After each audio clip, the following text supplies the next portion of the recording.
Do you ever suffer from an identity crisis in the sense of asking yourself, who is the real me? Am I just a reflection of parents, educators, society, responding to the expectations and the demands and shaping myself in that image? Or have I really discovered the true me? Please join me in this discussion. Will the real me please stand up? You were born an original. Don't become a copy. Discover ways to find the true you and the courage to live up to your true self.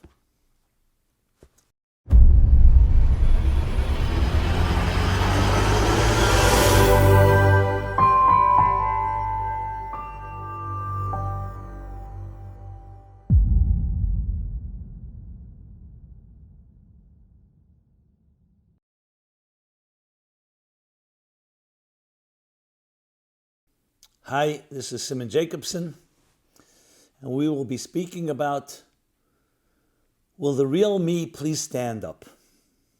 Discovering the true self. This program is dedicated to Nathaniel Plotkin.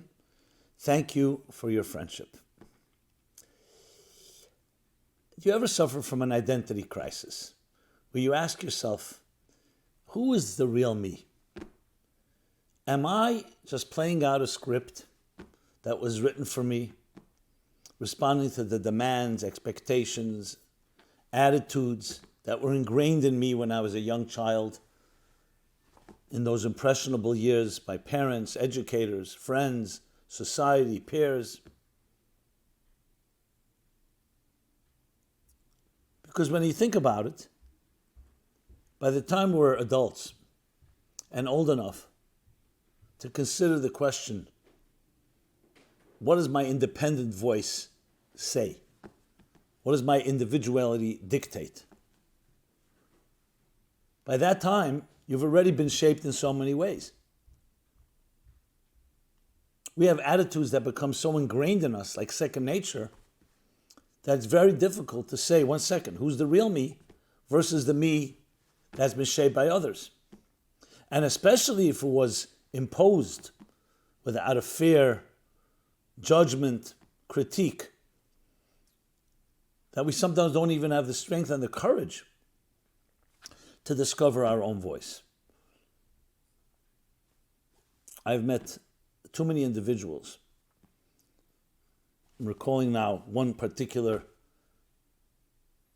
example among many, whose father was like a tyrant, very successful business person, had very strong opinions, and essentially imposed himself upon his children. In this case, the child that I knew was already an adult. And he said, when I had my own opinion about something, my father would ridicule me, dismiss it, invalidate it. So after a while, I stopped trusting my own instincts and opinions. I said, he must know better. He's smarter than I am. He's older than I am. He's more experienced. And I began to defer. He says, in honesty, it could be he was right in some cases, but I never developed the self-confidence to just follow my own instincts. Now I'm an adult, he says, and it's my father's voice that haunts me. Whenever I think of something, I say, maybe you're wrong. You're always wrong when you were a child. What would my father do? So I don't know if I'm living a life of my father, an extension of him and his critique and his opinions, or my own life. Now this was told to me by more than one individual, but what I'm referring to is someone who would speak to me, would come to my classes, still does, listens online, and says, I've learned from your classes that there's another voice, and maybe it's time to start exploring that. This doesn't mean everything our parents or educators or others have said to us are wrong, but you should be able to decide. The problem is that when it's imposed in that way, when we're impressionable, when that wax was warm, the analogy I often use about a child, like warm wax. So every impression that's etched in the wax becomes etched in our psyches. As the wax hardens, it becomes part of us. That it's very hard for us to find and distinguish. So will the real me stand up? Will the real me please stand up? Is not an easy thing to access. But I want to discuss with you is ways that you can do so. And all of us can. No matter how deeply ingrained in our psyches and our personalities are the attitudes that were imposed or inculcated within us. And there are a few steps that are vital. Let's begin with the first and most important one. And that is self-awareness. Know thyself. The ability to go with introspection, challenge our pre-existing conditions, I was going to say, but I really meant was preconceived notions that we've been carrying, the ability to challenge that. I'm not suggesting change it, but you have to be able to look at it with a fresh set of eyes. There's an expression, awareness is half the cure of any problem. So awareness means acknowledging that there may be some subjectivity here, and maybe more than just subjectivity. This doesn't turn us into objective creatures, but an objective human being is able to identify situations that perhaps are subjective. We're all subjective in so many ways.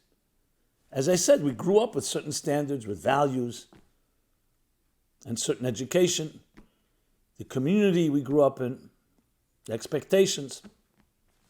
So the first step is don't just take it as a given, challenge it in saying, 1 second, okay, I grew up with this, but 1 minute, let me investigate, let me evaluate, let me soul search, and identify, where did this come from? Is it going to be easy? No, because it could already be something that you consider a fact, when indeed it's not a fact. That's point number one. Point number two is, let's break down subjectivity into 3 categories. Self-interest, which means our natural bias, where we're biased about ourselves, where we're blinded, where we may see a fault in another but not see it in our own self. So there's a natural subjectivity we all have. It could be through self-love, self-interest. Subjectivity number 2, impact of parents and especially early influences in our lives. And subjectivity number 3, impact of society and the environment and community. This would include media, include all the different data, information, and voices inundating us, demanding our attention, trying to influence us, trying to inspire us to buy something. Marketing goes into that category. When you break it into these 3, the thing that it does is it allows you to now dissect. Because it's not just one big, okay, I'm subjective, but it's coming from all directions. They're 3 very different effects on us. They all cause us to be subjective, but you can identify their source. The goal, of course, of all this is to clear the air. You want to be able to say, I want to step back. What would I be like if I did not have these 3 forms of subjectivity? Let's do it as a hypothesis, a hypothetical. Not that we can actually just ignore those forces, but what would it be like if I did not necessarily follow what my self-interest would dictate? If I didn't necessarily follow what my parents would have expected or demanded? And the same thing with the social influences. Let's call this a cognitive exercise at this point, because we're not looking to threaten your own turf and what you consider to be factual and real.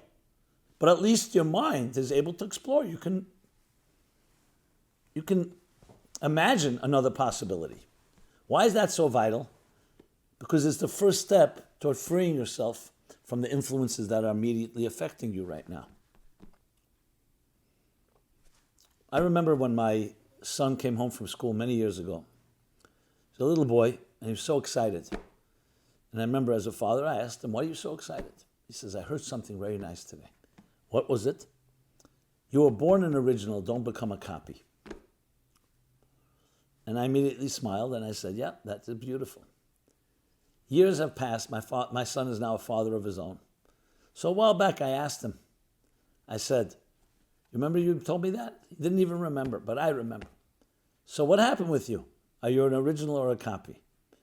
So at the time, he's a creative director today, but he was a copywriter, no pun intended. So he said to me, as a wordsmith, I'm an original copy, whatever that means. It's a tremendous concept if you think about it. You know, I often quote Oliver Wendell Holmes in that tragic poem, The Voiceless. Alas, to those that die with their song still inside them. Alas, how sad. Those that die with their song still inside them. That we each have a song within us. And many of us will die before that song is sung. Your unique voice, your unique personality was drowned out, was obliterated, was suffocated by other people's interests, deliberately or not deliberately.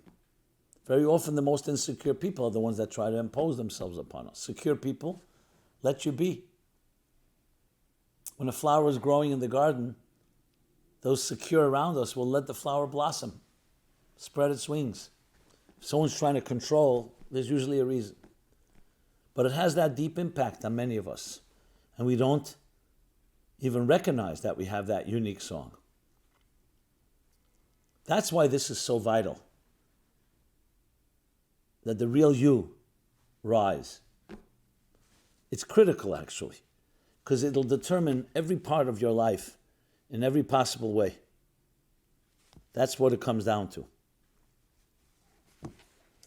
So when going back to the tools I was describing, awareness, have the cure, and the different forms of subjectivity that impact us.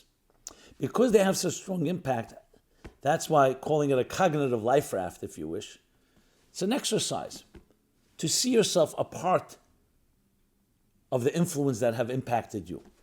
And again, I want to reiterate, some of these influences are excellent influences, and they should remain with you. But you want to be able to make that decision, because you also want to be able to separate from those positive and from the negative, and become the individual you that you should be, your voice, your song. So let's dig deeper now that we know how important it is, not just for you, but for the cosmos themselves, but also for you to actualize that potential that you and only you have. Which brings me to the compelling sense of urgency here. And you always need urgency, because whenever there's a need for growth or change, and especially dealing with deeply embedded and old habits and routines and patterns, you need something stronger than that pre-existing comfort zone to pull you out of it. That's why urgency is so required. The urgency is that you have something unique to give to the world. There's something unique about you that should be expressed. And when you have that urgency, you need to feel, I need to sing my song and be myself. That urgency, when it's strong enough, can overpower the pre-existing patterns and routines and habits that have become part of who we are. Unfortunately, sometimes it's through pain and trauma and loss that pulls a person out of and literally drags them out of a comfort zone. Our goal is to be able to achieve that without pain and loss, though in most cases that's where it comes from. The urgency to know I am needed. I was sent to this world. Am I living up to my calling? Or I'm just playing out what others have written for me or expected of me or convinced me that that's my destiny? I find that as a personal passion to help people free themselves from those influences.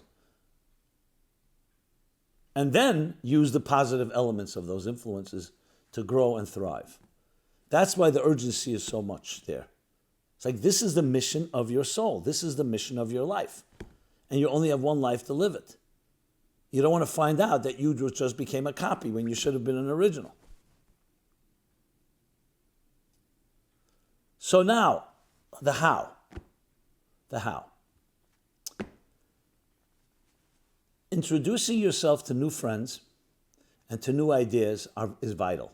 Because when you're breathing the same toxic air and you've gotten accustomed to it, it's just going to reinforce old beliefs and old expectations. That's how it works. And this is the first step to break free, is by introducing fresh air, a new book, a new idea, a new class, a new person. And best someone that will, something or someone that will challenge you. Not in a negative way, just to fight and debate, but will challenge your preconceived notion. So, to use an example. I'll use an example that's very prevalent today, unfortunately. Different types of discrimination and prejudices and racism. You grew up in a home where you were told certain things about a group of people. A group of foreigners, aliens, different color, different culture, different race, different religion. And you assumed that what you heard, that's the facts. Now you're an adult, and you start asking yourself, one second, that human being was also created by God. And they have their unique personality. Why do I assume that everyone who is in that category is something wrong with them? And this can be even people in the same religion, but of different communities and different cultures. And I'm specifically not giving a specific example because it could be anything. It could be color of skin, black, Hispanic. It could be religion, Jewish, Christian, Muslim. It can be people who are academic who look down at people who are not. I mean, the list goes on. So challenge yourself. Are you able to do that? I would hope so. And being that it's not that easy, take a document, take a piece of paper, start a journal, and write down, here are a few of my prejudices or stereotypes. Now, you may not call them such, you just see them as facts. But let's be honest. They're not facts. Just because you believe that doesn't mean it's a fact. Are you able to challenge yourself that way? So that's one area. Same thing with other things. Preconceived notions could be about a product. It could be about a particular individual, not because of a cultural, just somebody that you dislike for some reason. Challenging yourself is the greatest tool to break free. Does it mean you will break free immediately? No. But you've begun the process of at least exploring the possibility. And exploring that possibility is allowing the real you to begin to emerge. Now, you may come to the conclusion that this preconceived notion or prejudice is accurate. You know, yes, I heard it from my parents, I heard it from friends, I grew up with it, it became second nature. But after an investigation, there's some truth to it. Now, if that indeed is the case, which I find hard to believe about a group of people, but let's say a certain individual, that you always thought something, you wanted to stay away from that person, you investigated, and you have good reason to do so. Okay, by all means. We all make our choices. Just be honest with yourself and make sure it's a good conclusion. Even then, I would say, that doesn't mean that person is a bad person. Maybe it's not your cup of tea. It's not someone you identify with. But should you come to the conclusion, or at least the possibility, that maybe some of these prejudices are inaccurate, let that sink in. Don't resist it. And again, I'm not talking about a dangerous situation where you have instinct or someone told you this and this person or group is dangerous. Obviously, when there's danger involved, you have to be extra vigilant and careful. But there too, there's nothing wrong with it. That's what a good open-minded does. A good open-minded person does. That's what the mind is there for. Remember, the power of the mind, interestingly, is its objectivity and its reflective ability without coming to a conclusion that's subjective and relates. In other words, let's say somebody offers you a business deal. So if you're an intelligent and balanced person, you're not just going to go for it because it was sold well. You're going to review it. You're going to do your due diligence. You'll talk to your attorney. You'll talk to other advisors. Let them look into it, dig into it. And then you come back and say, you know what? It's an appealing offer. And then you allow your emotions to become involved, which of course is where it becomes, what is it about my relationship with it? But the mind at its best, you know what is at its best? When it's like an objective arbiter. It's just studying, researching, without any bias. It's a very powerful tool. Unfortunately, many of our minds are controlled by our emotions. We let our emotions to convince our minds to make a case for something. That's when people justify themselves and they find excuses, and the smarter they are, the more they can cover their tracks. But a healthy mind is that ability to reflect. I'm going to reflect. Even though emotionally I may have already an opinion, I'm not going to let my emotions control me. This process is vital in becoming and discovering self. It's still a far cry, because even if you come to a more objective conclusion, you still have to act on it, and that may not be so easy, especially after we have been built up and for years and years have developed this prejudice or this attitude. I would say attitude, I don't want to always call it a prejudice. But you've gone the first major step. On paper at least, or in your mind, you found and punched a hole in a given perception that may not have been accurate. The more you can do this, the more you free yourself. And again, you may come to a conclusion that your notions that you were given are correct. Fine. Write that down as well. So when you explore the second column, anything, say, here are my attitudes, my prejudices, my feelings on the matter. I'm going to now challenge that. And then you can make a second column that says, here's what I discovered. Some things were confirmed, some were not confirmed. Maybe none of them were confirmed.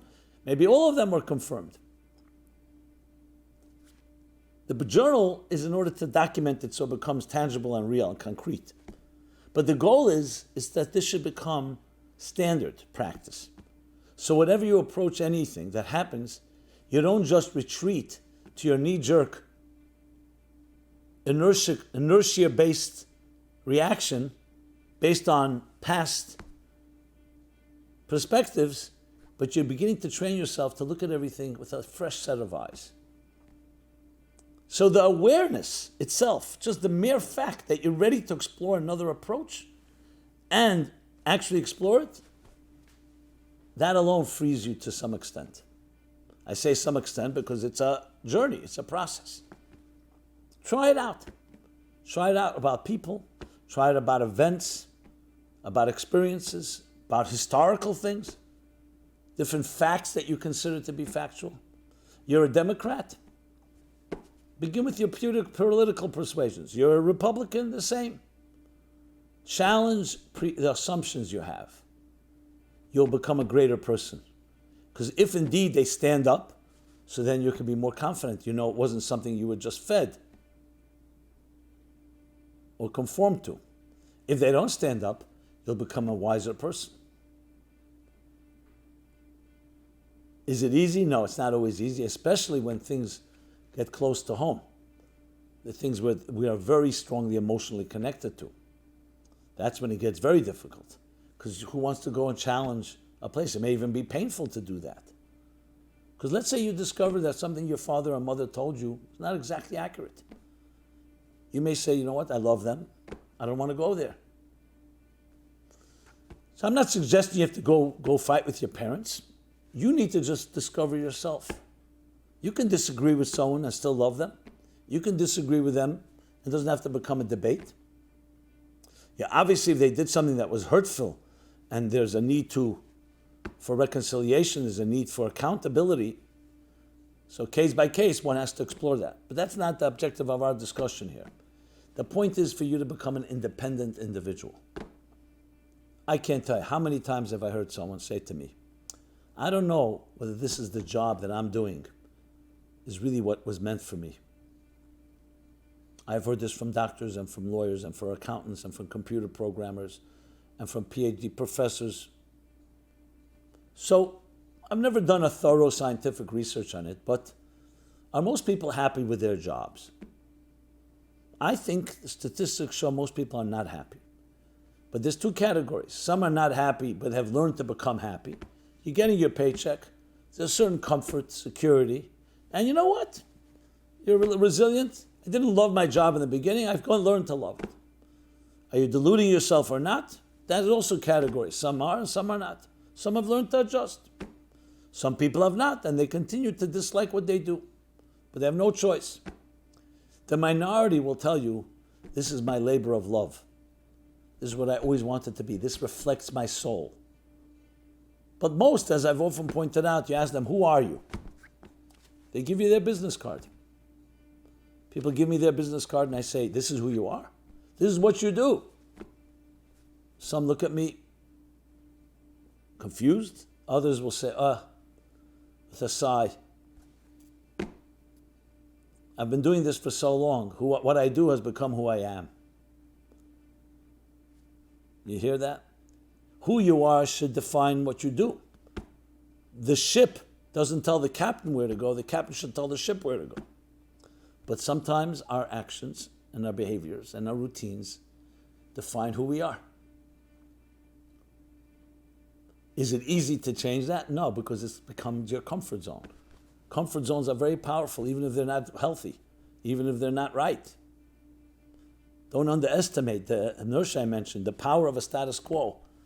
It doesn't look powerful, but when you're sitting in a chair for long enough, it gets very hard to stand up, especially if it's a couch potato. You don't see that when you're sitting there. You think, no big thing. But the longer you've been doing something, the harder it is to break away from it. That's called a habit. Look how difficult it is to break a habit. It's become part of your programming, your wiring. As your neurons are fired, that's how they get wired. So it's not just easy, okay, you know what, let me just change my habit about eating or nail biting or smoking or whatever habit a person has developed, or addiction for that matter. But that doesn't mean it's not possible. So I would suggest not beginning with the ones where you have the most resistance. I would begin at the edges, the places that are easier to challenge and easier to shift. And that's why I go back, the fresh air, a new friend, a new book, a new idea, a new class. Allow it to challenge you. Very healthy. Because the mere fact that you're introducing something that is not the common that was here till now is creating change. That alone is a shift. If you do what you did, and you say what you said, and you think what you thought, what do you think you're going to have? You're going to have what you had. Insanity is doing the same thing and expecting different results. Or as they say in recovery, if nothing changes, nothing changes. But we sometimes delude ourselves. No, I want change. What are you doing about the change? It's cause and effect. Action, reaction. You push your hand always this way, like the billiard ball, the ball will always go in the same direction if it's doing exactly the same thing. You want to shift, you have to shift something. And the easiest way is not just make a decision, I'm going to shift. Bring into your life something that compels you to shift in a good way. As I said, a new friend, fresh air. A change. Yeah, go meet maybe some people that you're not so comfortable meeting. And the more you can bring that into your life, the more it frees you from that which has shaped you until now and allows you to start assuming, or at least exploring, some new approaches. Now, any good mind does this. When you come up with an idea, you may be very convinced it's a good idea, but it's very healthy to challenge the idea. Even you yourself should challenge it. Invite someone in to challenge it. Because that's how your idea is stretched, and you make sure that it's not tainted by the subjective forces that shape so much of us. Having a mentor. In addition to a new friend, a mentor. Someone you can consult, someone you trust. run an idea by them and let them share their thought. And tell them, I don't want you to agree with me necessarily. If you agree with me, great. But don't be afraid to challenge me, because I want to hear another perspective.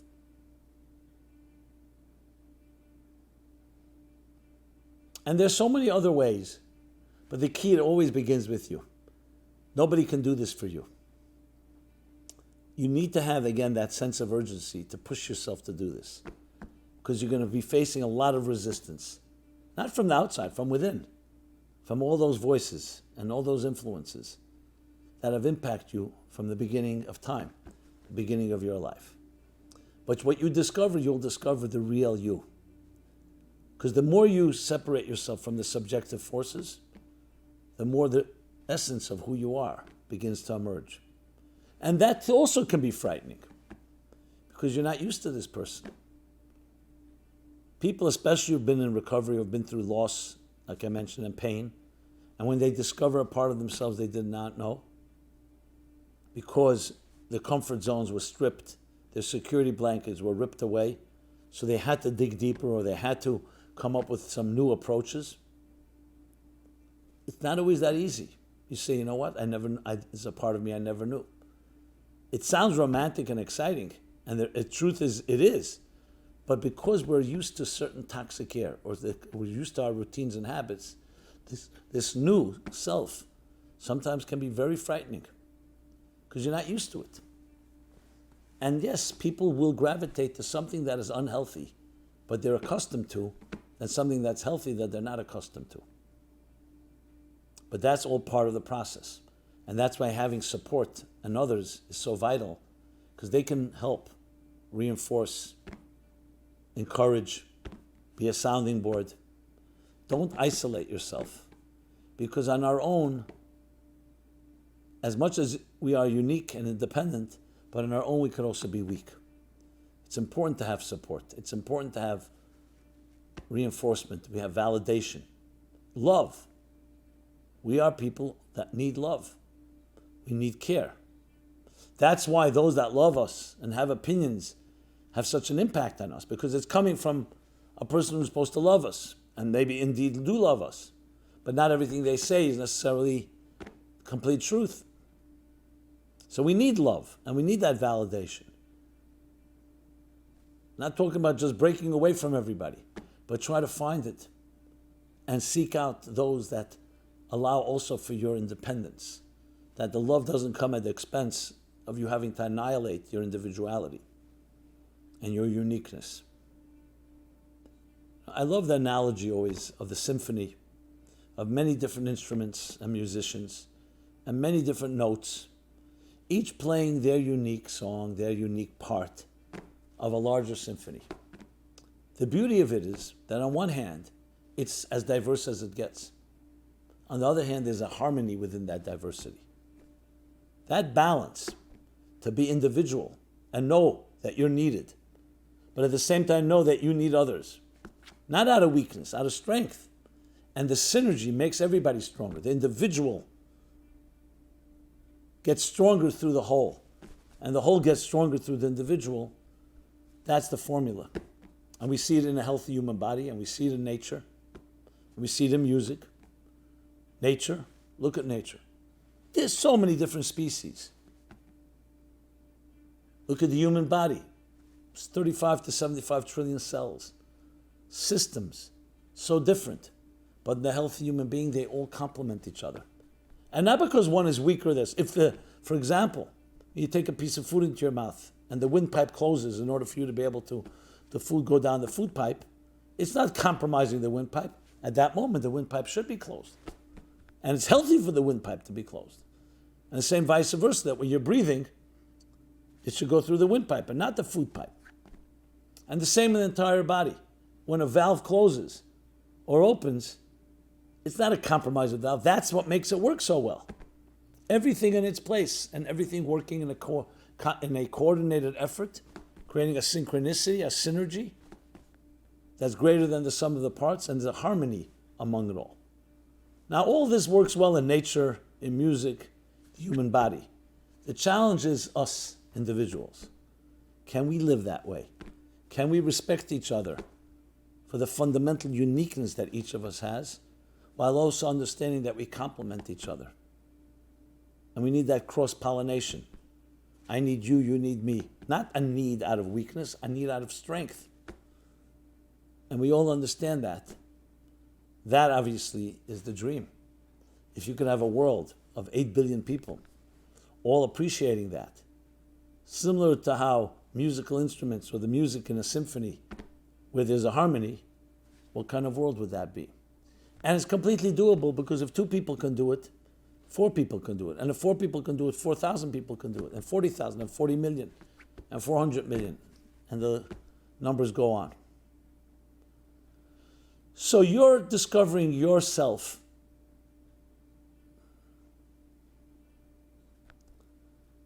Will the true me please rise is not just for you, it's for all of us.